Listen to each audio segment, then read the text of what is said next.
우리의 신앙생활은 겉으로 드러나는 모습보다 마음의 방향이 훨씬 더 중요합니다. 그래서 하루를 살다 보면 문득 이런 생각이 들 때가 있습니다. 내가 지금 하나님이 기뻐하시는 길을 걷고 있는지, 그리고 내 작은 선택들이 하나님 앞에서 어떤 의미를 가지고 있는지 돌아보게 되는 순간들입니다. 우리는 사람들의 평가나 눈에 보이는 성과에 마음이 흔들릴 때가 많지만 하나님은 그런 기준으로 우리를 보지 않으십니다. 하나님은 조용한 자리에서 드리는 진심을 보시고 계산하지 않는 헌신을 귀하게 여기시며 겉모습보다 중심을 살피십니다. 그래서 천국에서 주어지는 상급은 화려한 성공보다 하나님을 사랑하는 마음이 얼마나 깊었는지에 따라 정해집니다. 이 사실을 기억하면 마음이 한결 편안해지고 동시에 믿음의 길을 다시 바르게 잡는 데 큰 도움이 됩니다. 누구나 하나님 앞에서 귀한 삶을 살 수 있고 또한 하나님은 우리의 작은 믿음도 소중히 받으시기 때문입니다. 오늘은 천국에서 최고의 면류관을 받는 성도들에게 어떤 특징이 있는지 살펴보려 합니다. 첫째, 최고의 면류관은 성공보다 회개에 민감한 성도에게 주어집니다. 하나님은 우리가 눈에 보이는 성취를 이루는 것보다 마음이 하나님께로 돌아가는 순간을 더 귀하게 여기십니다. 그래서 삶을 살다 보면 여러 선택과 감정의 흐름 속에서 잘못된 길로 조금씩 기울어질 때가 있는데 그때 마음이 다시 하나님께 돌아가려는 작은 움직임이 천국에서는 큰 가치로 인정됩니다. 우리는 종종 회개를 무겁고 어려운 과정으로 느끼지만 하나님께서는 회개를 우리를 다시 가까이 끌어안으시는 통로로 사용하십니다. 빛 앞에 서면 작은 먼지도 잘 보이듯이 하나님 앞에 마음을 들이면 이전에는 보이지 않던 연약함이 떠오를 수 있습니다. 그러나 그것은 정죄가 아니라 회복의 여정으로 들어가는 초대가 됩니다. 또한 회개는 단순히 죄를 말하는 행위가 아니라 방향을 바꾸는 결단이기 때문에 우리의 믿음을 더 깊게 만들고 하나님을 향한 마음을 더욱 온전하게 세웁니다. 그리고 성경 속 다윗의 삶은 이러한 회개의 가치가 얼마나 크고 깊은지를 잘 보여줍니다. 다윗은 큰 실수를 했지만 하나님 앞에서 자신의 잘못을 인정하고 눈물을 흘리며 다시 하나님이 기뻐하시는 길을 향해 걸어가려 했습니다. 다윗이 다른 사람보다 더 뛰어나서가 아니라 회개에 민감했기 때문에 하나님은 그의 마음을 기쁘게 받으셨습니다. 이처럼 하나님은 완벽함을 요구하지 않으시고 오히려 넘어질 때마다 다시 돌아오는 마음을 귀하게 여기십니다. 그래서 우리의 삶에서도 때때로 부족함이 드러날 때가 있지만 하나님은 그 부족함 속에서 다시 돌아오려는 마음을 기다리시고 그 순간을 가장 아름답게 보십니다. 우리가 회개를 삶의 한 부분으로 자연스럽게 받아들이게 되면 하나님께 더 가까이 서 있는 자신을 발견하게 될 것입니다. 또한 회개에 민감하다는 것은 하나님 앞에서 마음이 살아있다는 증거이기도 합니다.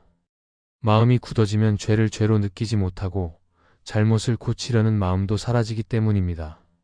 그러나 하나님을 사랑하는 사람은 작은 흐트러짐에도 마음이 불편해지고 다시 하나님께 가까이 가고 싶은 마음이 생깁니다. 이런 마음의 움직임 자체가 하나님께 드리는 믿음의 고백이 됩니다. 그러므로 회개는 두려운 것이 아니라 하나님께 더 깊이 사랑받는 자리로 들어가는 걸음이 되며 천국에서는 그 걸음을 가장 귀하게 여기는 면류관으로 갚아주실 것입니다. 둘째, 세상에서 인정을 바라지 않는 믿음의 자세가 천국에서는 가장 크게 인정됩니다. 우리는 누구나 살아가며 사람들의 시선과 평가를 자연스럽게 의식하게 되고 때로는 칭찬이나 인정이 마음의 힘이 되기도 합니다. 그러나 신앙의 길에서는 보이지 않는 하나님 앞에서의 평가가 훨씬 더 중요하고 결정적인 의미를 갖습니다. 그래서 하나님은 사람들에게 드러나는 화려한 행동보다 보이지 않는 곳에서 드리는 순전한 마음을 귀하게 여기십니다. 그리고 사람의 시선을 의식하지 않고 하나님께만 마음을 두려는 태도는 시간이 지나면서 우리의 믿음을 더욱 단단하게 세워줍니다. 우리가 흔히 겪는 일들 가운데는 남에게 보여주기 위해 수고를 더하거나 인정받지 못해 마음이 쉽게 흔들리는 경우가 있는데 이런 경험들은 오히려 우리의 믿음을 점검하는 기회가 되기도 합니다. 하나님은 우리의 작은 행동 하나, 작은 선택 하나까지도 기억하시지만 사람들은 그것을 보지 못할 때가 많습니다. 그래서 인정을 바라는 마음이 생길 때마다 다시 하나님을 바라보려는 결단을 하면 마음이 조용히 안정되고 하나님께 시선을 다시 고정할 수 있게 됩니다. 또한 사람의 인정의 기대는 마음이 줄어들수록 하나님이 주시는 평안이 더 크게 자리 잡게 되고 그 평안이 우리의 일상 속에서 믿음의 깊이를 더해줍니다. 성경에 등장하는 사무엘은 이런 삶의 태도를 잘 보여줍니다. 사무엘은 어린 시절부터 하나님이 원하시는 것이 무엇인지 먼저 살피며 살았고 사람들의 반응보다 하나님의 음성에 더 집중했습니다. 그래서 그는 많은 사람들이 기대하는 모습과 다르게 움직일 때도 있었지만 하나님은 그런 사무엘을 귀하게 세우셨습니다.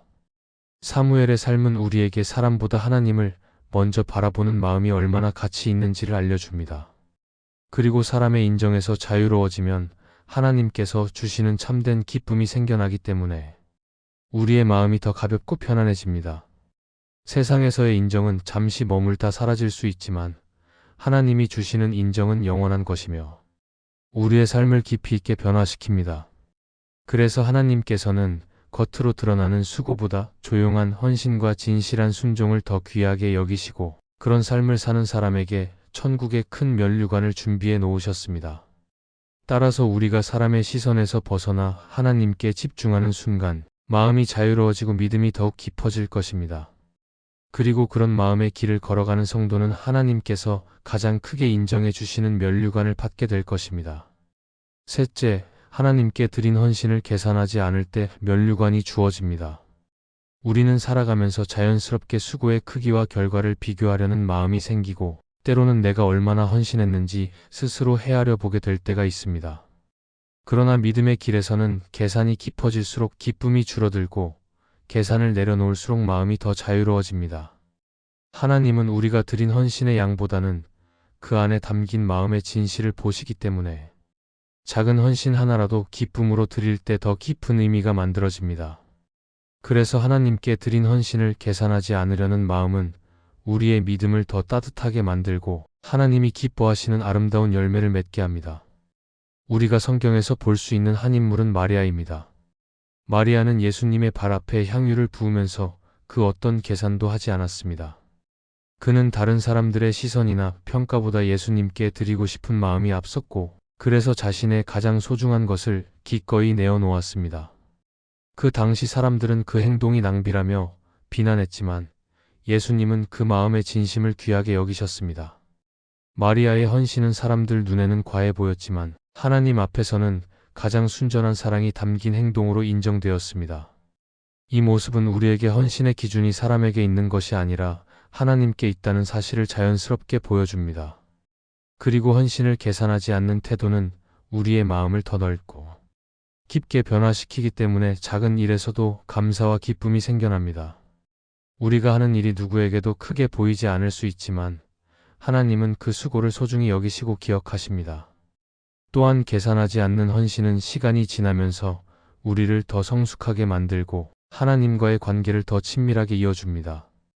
결국 이런 삶의 방향이 하나님께서 준비하신 면류관의 길로 우리를 이끌어갑니다. 따라서 우리는 매일의 신앙생활 속에서 계산을 내려놓고 하나님께 드린 마음을 지켜가야 합니다. 그러면 우리의 삶이 더 가벼워지고 작은 순간에도 하나님이 주시는 위로와 은혜를 발견하게 됩니다. 이런 믿음의 걸음을 이어가는 성도에게 하나님은 가장 귀한 면류관을 약속하셨고 그 약속은 우리의 헌신이 헛되지 않도록 붙들어주는 큰 힘이 될 것입니다. 이 말씀이 마음의 은혜가 되셨다면 좋아요와 구독으로 함께 해주시기 바랍니다. 또한 댓글에 아멘이라고 남겨주시면 이 말씀이 더 많은 사람들에게 전해질 것입니다. 여러분의 삶에 하나님의 평안과 축복이 늘 가득하시기를 바랍니다.